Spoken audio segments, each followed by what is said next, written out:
Hello,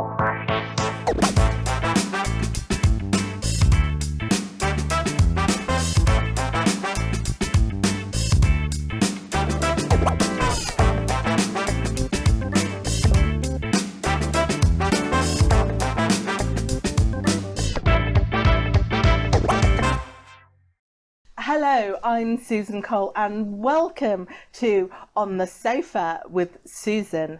I'm thrilled to be joined by 5 of the most inspirational women I know, the co-authors of a very exciting book. Our stories told by us celebrating the African contribution to the HIV response in the UK. So let's say hello to everyone. First of all, we have Memory Sachikonye. Hello. Hello. Rebecca Mbewe. Hi. Charity Nyirenda. Hello, Susan. Hello. Angelina Namiba. Hello. And finally, we have Winnie, Ssanyu, Sseruma. Hello, Susan. Hello. Thank you all so much for joining me today. I'm so excited about this book. But first of all, I'd like to ask, what actually inspired you to write it? The inspiration of the book came mainly from the celebration of 40 years since HIV was identified in the US and in the UK. I remember one time I was being interviewed for film with a lot of different people, and somebody actually asked me, what about the African community? What's going on there? And that stayed with me. So I then had a discussion with my friends here, and as they say, the rest is history. I think for me, in addition to what Winnie has said, it was the importance of actually documenting stories about African people living with HIV and their contribution to the response written by us. We wanted to be in charge of the narrative because we thought if we didn't write it, somebody else was going to write it for us. So we thought, let's do it so that we can actually put it in our own voices. Right. Thank you. And Rebecca, do you think that the book gets across the really important messages about HIV that people need to know? I do. I think it does highlight how HIV has moved on, the various challenges, but also the various successes. It does very much talk about how difficult a journey HIV is, and within that it tackles the stigma angle of it, which is unfortunately still very much around despite all of the advances that we have made within the HIV sector. Right. Okay, thank you. And one thing that's really struck me is the design of this book. Charity, I know that you have really led on the design. How did you come to make these incredible designs for the book? The stories were about African people living with HIV. So I thought, okay, we can come up with these fabrics, African fabrics. And the other thing was, I did not want to use any other fabric, like just pick up any African fabric. That would have been easier. So I had to go around researching and try to find fabrics which had meaning to what I was trying to create, which entwined together to represent our journeys, our connection. The people who make them, they give them names and they have to have that meaning to the fabric, to the pattern of the fabric. That's brilliant. And one thing you talk about was intertwining, and it really comes across that your friendship over the years has been really key in creating this book. How important has your friendship been in writing this? You're looking at me. I mean, I'll say something and then of course the others can also chip in. Our friendship, Susan, has been incredibly important. We've known each other for some of us more than 20, 25 years. And in a way we've grown together, we've worked together. But I think one of the things, kind of the catalyst for almost getting to this conversation as well, was partly to do with also the lockdown. One of the things we were doing was actually meeting every week, just to support each other, to see how everybody was doing. But also within that time, we started a book club. One of us would pick a book and then would review it every month, can choose another. And then we invited authors to come on to our review meetings. And then we thought, we can do this. But the fact that we were able to do this was actually because of our friendship, because we know we have different strengths. We bring different skill sets to the table. And so I think having that friendship for over so many years made it able for us to actually pick what tasks we were good at in order to bring this book to fruition. Fantastic. And I think one of the other things is that we have grown over the years, and we all knew each other through different support groups. But we realized that, as we get older, we're needing different kinds of support.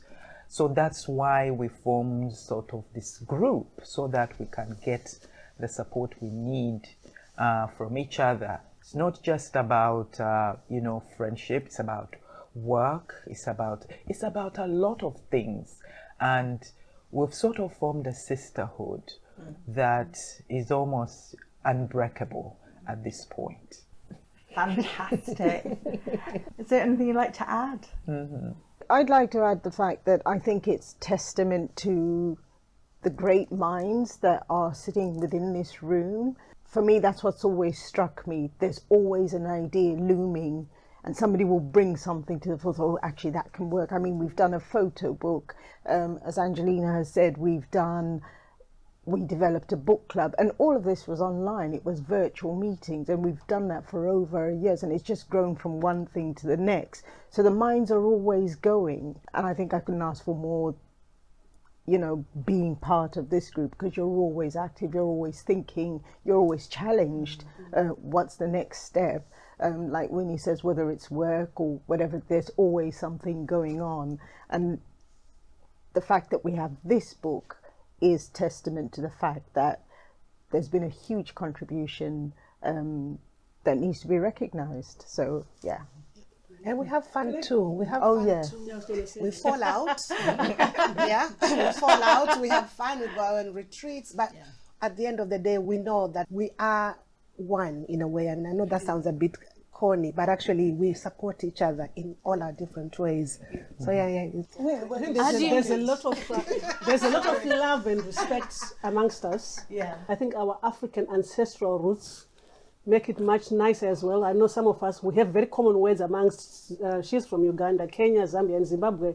We have that Bantu connection as well. And I think that just makes us more closer to each other, and that's how we probably just get on. Yes, there's a lot of love and respect, and a bit of fallout here. But we still love it. Yeah. I think a song comes to mind. It's We're Solid as a Rock. Okay. Fantastic. And can I just add on that one? I just wanted to say, I've been fortunate to meet these people, these ladies here, and to call them my friends, because most of the time I think about it and I say they've taught me a lot, things I didn't know before. But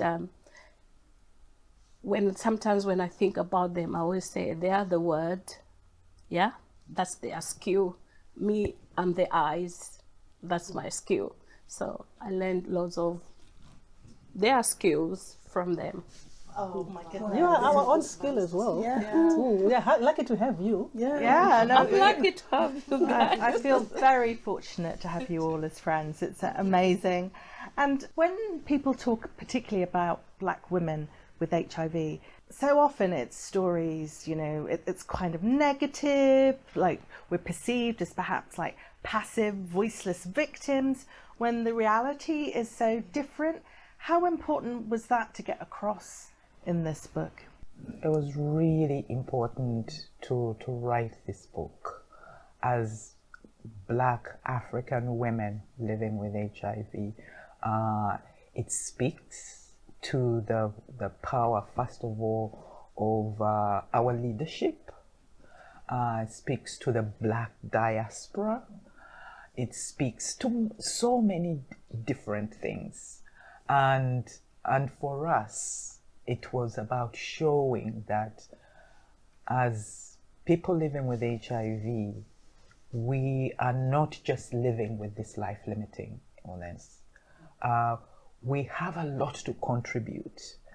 A lot of people speak negatively when you have a chronic condition, or if you don't have your health, you don't have anything. But we've managed to be so productive within our lives, as when we have been living with HIV, and we wanted to articulate that in this book, and also including other people who are involved in either treating, supporting, and different other networks from other communities, so that we can have a comprehensive picture within this book. Can I just add something to that as well? I wanted to pick up on something that Rebecca mentioned earlier, which was around the stigma. You'll notice, once you get hold of a copy of this lovely book, you'll notice that all the contributors, the allies, but also the people living with HIV, all have a picture in the book. That was one of the ways that we wanted to also challenge the stigma, because we don't want to remain hidden. And in order for us to be up there on the stage to show that actually there are people living with HIV, African people living with HIV, who are thriving, surviving, and doing really well, and we want to be visible. So it was really important for us to be able to do that. We've always been open. We've always been, our faces are almost everywhere. You Google any one of us, the first thing that comes up is HIV. So what kind of legacy are we leaving behind? So I think bringing in other people, like Angelina says, that make everybody else visible. I think it's one of the things that we have really managed to do and are very proud of at this point with in our lovely book that's coming out. So I think it's just really important to just not be visible, but to have that legacy that people can see that it's not just us who always say, oh yes, I'm a woman living with HIV, but there are other people as well, even though they are behind the scene, since they have not been heard, since they are time to be heard. So we're making our voices heard louder. And also it was also important for us to have the allies in the book, because we haven't done this by ourselves. Yeah. We've had the support of each other, but also of the allies who are working within the sector. That's why we have a section with the allies as well. Can I just make a point? What I'd like to highlight is this is a really positive story and a positive journey. What I'd like to bring to the fore for anybody else that's living with HIV, and they may be thinking, oh yeah, it just looks all rosy. It doesn't mean that there hasn't been challenges. However, what we wanted to highlight and to emphasize that despite the challenges, or in spite of sometimes a really difficult journey, what we try and focus on is all the positive stuff. How can we make use of that? How can we use the tools that we have? How can we use our current situation to just keep moving forward? Because that's what life is. And if you focus on the negative, that's what life gives you. We've decided, you know what? We still have a brain. We still have life. We still have each other. We still have families. That's what we focus on. And hopefully that is what people will take away from this book, rather than, the dismal story that people often tell about HIV. Absolutely. You talk about contribution of allies as well as people living with HIV within the book. I have to say that I am one of the contributors. So yeah, get the book. How varied are the stories that come up? Gosh, the stories are incredibly varied. We've got contributors who are much younger than us. Of course, we are, We are young. We've got African women, we've got African men, we've got people of different sexualities. We've got people who were diagnosed 20, 30 years ago. We've got people who were diagnosed not so long ago. We've got people who have been working in the sector for a long time. We have some who haven't. And then we've got allies. A lot of the clinicians are also very different, from different hospitals, different genders, different sexes, different races in terms of the work they've done. The theme is also very much about what it was like then in the beginning, and how all their different stories are and how they came to be where they are today. So it's a really, really, really rich mix of contributions. I mean, I loved reading it myself, and I'm going to read it again. I can't wait to get my hands on it. And so talking about... Can I just say, add something about the allies? I think some of the allies are people who started working with patients living with HIV right at the beginning. and seeing all this change to where we are now 40 years later, I think it's amazing. So we have that value in our book of people who were there right at the beginning in the UK, and they've now, some of them are probably thinking of retirement. Yeah. And we're still going on. And you know, as we talk about it, for me, what struck me now is the fact that it's actually a reflection of how diverse HIV is, because very often people talk about HIV, they think of a particular community or a particular kind of people, whereas the book itself actually shows a wide range of people. So it reflects that HIV doesn't just affect certain, communities, it actually affects everyone. So yes, it's a thought. We also wanted to remind people that HIV is still with us. Yeah. It's very much still with us, and we hope to have conversations with people around the country as we promote the book around the UK, in different parts of the country. And we want the book to be a foundation for something else. We don't want it to be the end. We want it to be a foundation to maybe give us an opportunity to do something, bigger than this book. So we're looking forward to the conversations that might, come up when we talk to communities around the UK. We are very much looking forward to meeting people and talking to them and reading from the book. It's a very interesting book, and I think people will like it. I will love it. People are going to love it. And also, can I add on that? We wanted to tell the stories in our own words, yeah, on our own terms, and we wanted to tell the stories about our struggles, our grief, and our losses, but also our activism, our leaderships, and hope for the future. Wonderful. So apart from the book, there's also going to be a roadshow around the country. Tell me about that.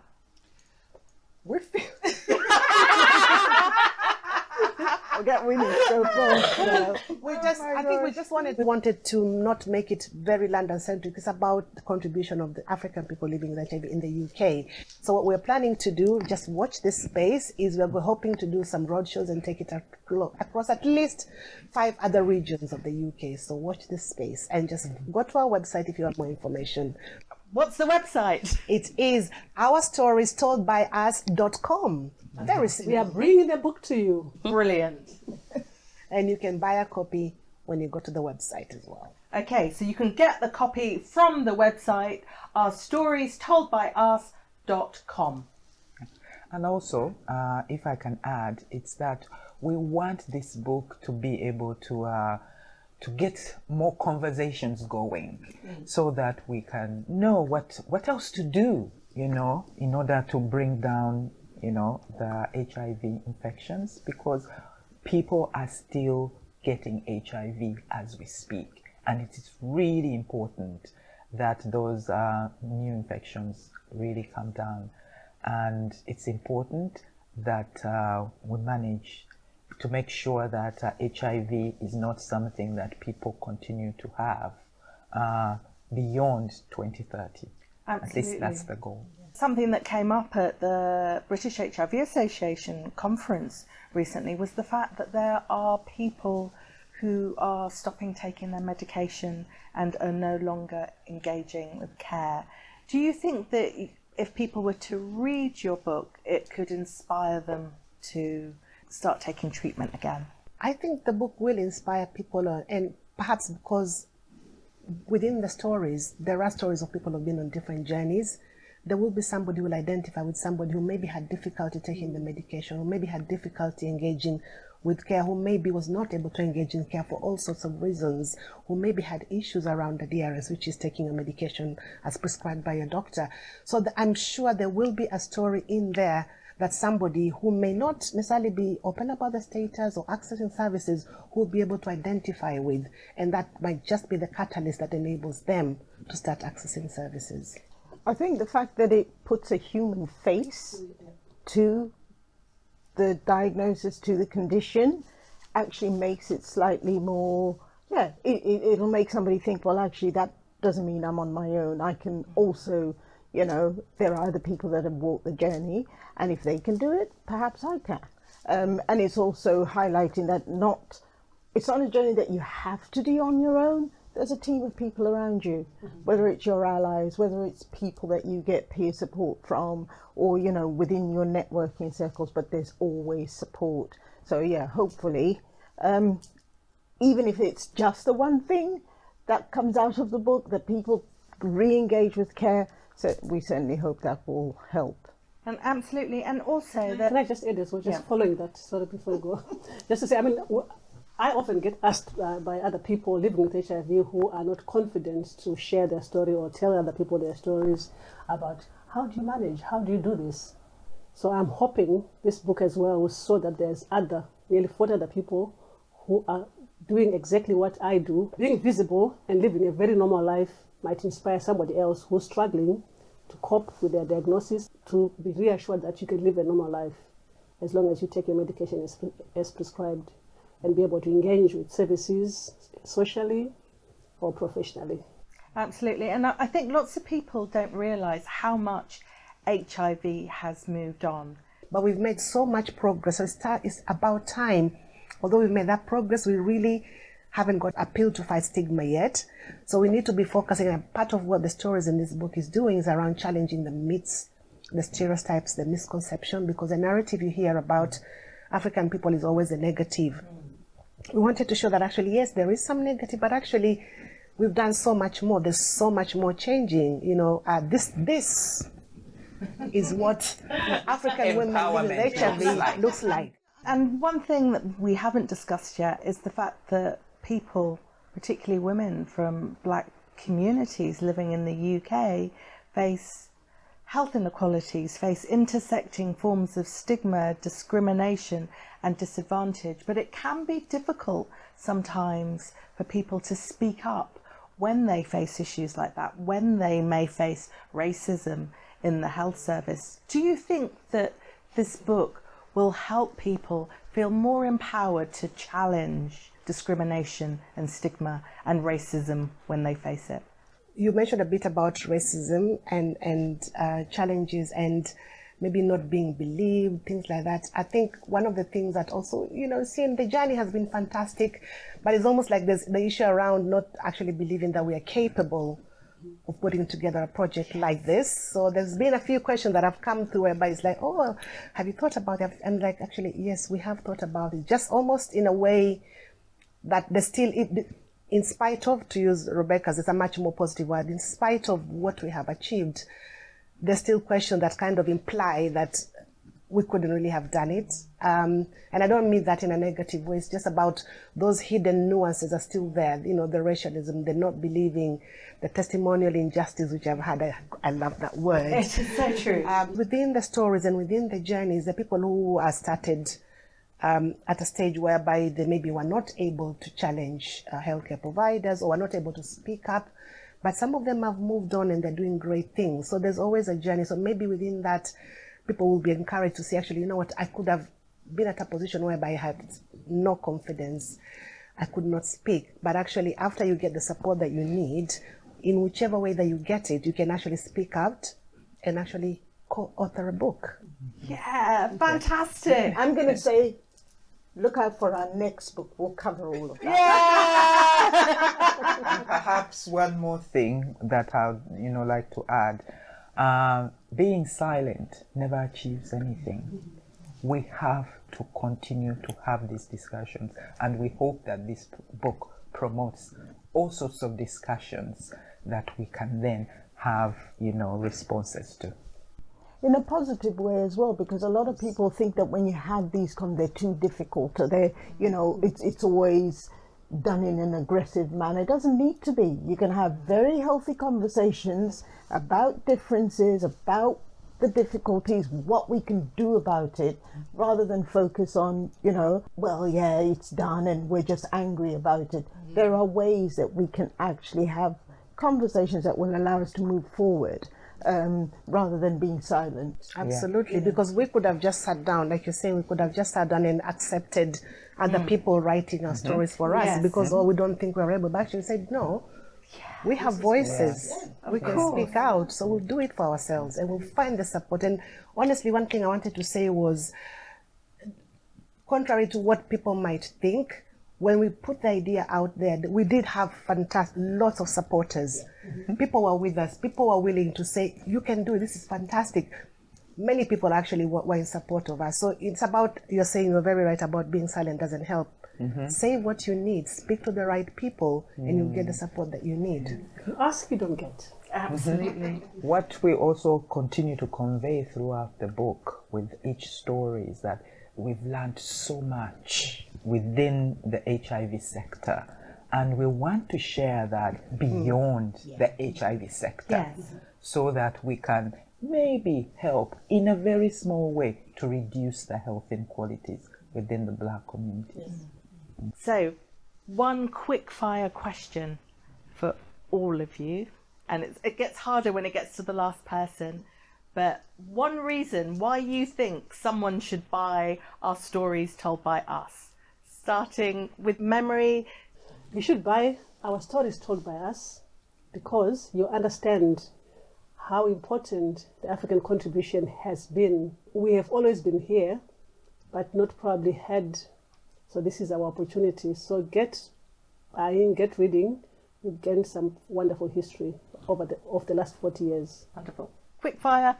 Buy the book because it's an inspiration and can be duplicated in whatever long-term health condition that you're living with. Wonderful. Oh, buy the book because it's incredibly brilliant. Buy the book, Our Stories Told by Us, a celebration of the African contribution to the HIV community, because there is no other one like it. It's the first of its kind. You will love it. I was going to say exactly the same. It's always hard going last. I know. It is unique. It is inspirational, as everybody has said, and we could use the support. Wonderful. Well, thank you all so much. Everybody watching, buy our stories told by us. Get your copy. Thanks, everyone. Bye. Bye.